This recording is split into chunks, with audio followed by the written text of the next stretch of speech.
অসমীয়া যুৱক-যুৱতীৰ লগত ৱাংচু যুৱক ধান দোৱাত ব্যস্ত। আঘোণ মাহৰ ৰ'দৰ তাপত চকলা টেঙা খাই ধাননি পথাৰত ধান দোৱাৰ আমেজেই বেলেগ। বহু কষ্টেৰে বোকা পানী খচি ভুঁই ৰুই অৱশেষত সোণালী বৰণীয়া পকা ধানকেইটা চপাবৰ সময়ত ৰ'দৰ তাপ যেন ম্লান হয়। সেই সময়তে যদি দাৱনীৰ মুখত বিহুনাম এফাকি ওলাই গাত লগা ভাগৰকণো নোহোৱা হৈ পৰে। আজি এই দৃশ্য আপোনালোকক দেখুৱাবলৈ আহিছোঁ চৰাইদেউ জিলাৰ বৰহাট অঞ্চলৰ সতীৰ্থ সাংবাদিক ককাইদেউ তৰুণ গগৈ, বৌ দেৱিকা গগৈৰ লগতে অৰুণাচলী যুৱক ৱাংমেন ৱাংচু। তেওঁলোক তিনিও সোণগুটি চপোৱাত ব্যস্ত। এনে ভিডিঅ'সমূহ পাই থাকিবলৈ YouTube channel any voice subscribe আৰু Facebook page any voice ABC follow' কৰি দিব। যদি আপোনাৰ এনে ভিডিঅ' বনোৱাৰ ইচ্ছা আছে তেনেহ'লে 9954987430 নম্বৰত যোগাযোগ কৰক।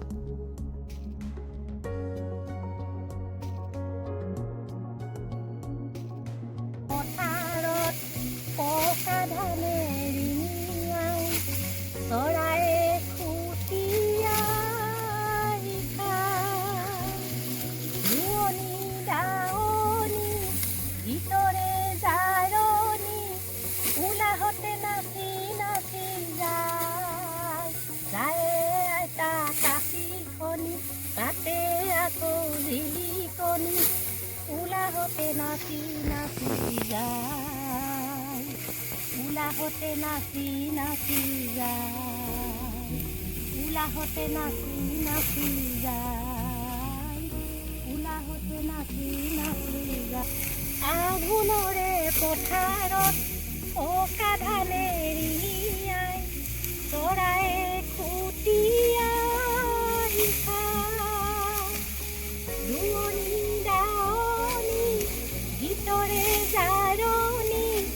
উলাহতে নাচি নাচি যায়, যায় আইতা কাশি খনি তাতে আকৌ জিলিকনি উলাহতে নাচি নাচি যায়, উলাহতে নাচি নাচি যায়, উলাহতে নাচি নাচি যায়, উলাহতে নাচি নাচি যায়।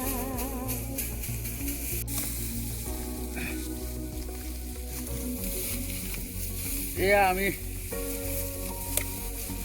শাওণৰ চামলিক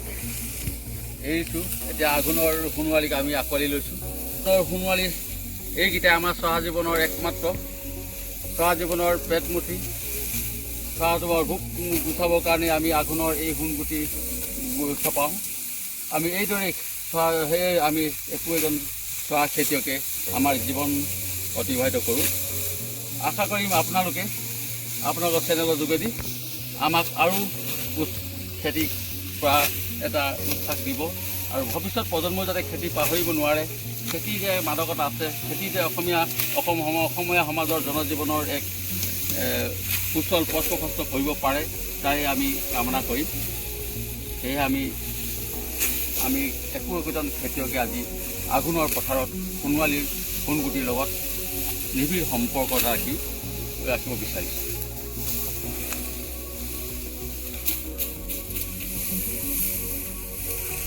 টেঙাটি অকলে নাখাবা, ঐ আমাকো এচলৈ দিবা, বিহু মাৰিবলৈ অকলে নাযাবা, ঐ আমাকো লগতে জোনাকী পৰুৱা ধিন্দৌ তামোলৰ ঢকুৱা ধিন্দৌ, তামোলৰ ঢকুৱা ধিন্দৌ, কেলৈ মনে মাৰি থাক, ঐ বিহু মাৰিবলৈ ধিন্দৌ, অকলে নেযাবা ধিন্দৌ, অকলে নেযাবা ধিন্দৌ, আমাকো লগতে নিবা। ধানে দায়ে গলা ধিন্দৌ পাছলৈ নেচালা ধিন্দৌ পাছলৈ নেচালা ধিন্দৌ এৰিলা মৰমৰ ঠোঁ তই বামে পাইলা খুটি ধিন্দৌদ যিদৰে এৰিলা ধিন্দৌদ যিদৰে এৰিলা ধিন্দৌদ সেইদৰে এৰিলা মোক কাতি মাহৰ পথাৰ দৰা চালি গৈনে নাই নৈ কাষৰ মাটি দৰা ভাল হ'ব পায় কাতি মাহৰ পথাৰ দৰা চালি গৈনে নাই নৈ কাষৰ মাটি দৰা ভাল হ'ব পায় বাৰীৰে সকলা টেঙা পকি চাগে হৈছে আকৌ ঘৰত আহিছে আগুন পালেহিও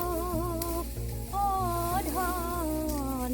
পথাৰেও মাতিছে আগুন পালেহিও ধন পথাৰেও মাতিছে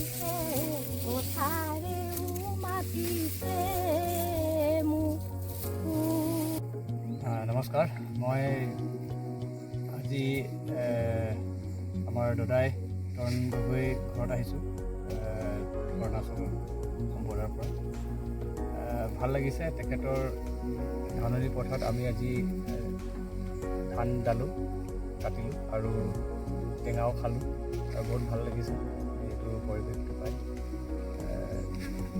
আৰু আজি দিনটো কটা হ'ব ধান আৰু যিমান পাৰোঁ আমি কাটি যাম আৰু নিবও লাগিব সেইখিনি আমাৰ দাদাই অলপ সহায় কৰি দিবৰ কাৰণে আজি অহা হৈছে আপোনালোকৰ চেনেলে আমাৰ ফালৰ পৰা অভিনন্দন জনাইছোঁ আমি আঘোণৰ এই পথাৰৰ মাজমজিয়াৰ পৰাই কথা হ'ল আমি আজি আঘোণৰ প্ৰথম দিনত আমি পথাৰত নামিছোঁ এইটো আমাৰে প্ৰথম দিন আঘোণ মাহ সোমালেই এতিয়া কথা হৈছে আমি আচলতে ধান যেনেকৈ আমি উৎপাদন পাব লাগিছিলে ধান মানে আমি পাব লাগিছিলে আমি তেনেকৈ নাপালোঁ নোপোৱা অন্যতম কাৰণটো হৈছে বিগত সময়ত যি সময়ত ধানৰ গেৰ ধৰিব হৈছিলে সেই সময়ত এবিধ অচিনাক্ত পোকে গোটেই ধানসমূহ নষ্ট কৰিলে এইবোৰ দেখিছে ধান নষ্ট তাৰ মাজতে আমি চৰকাৰী পিনৰ পৰা কিছুমান আমি ঔষধ পাইছিলোঁ কিন্তু ঔষধে কোনো কাম নকৰিলে তাৰ উপৰি আমি নিজেই ক্ৰয় কৰি আনি 2-3বাৰ স্প্ৰে' কৰিছোঁ স্প্ৰে' কৰাৰ পিছত আজি কিছু হ'লেও বছৰটোলৈ আমি সকাহ পাম বুলি মনে ভাবি লৈছোঁ 2-এটি ধান হৈছে সেয়েহে ভাবোঁ আজি আমি চহা খেতিয়কসকলে আমি এই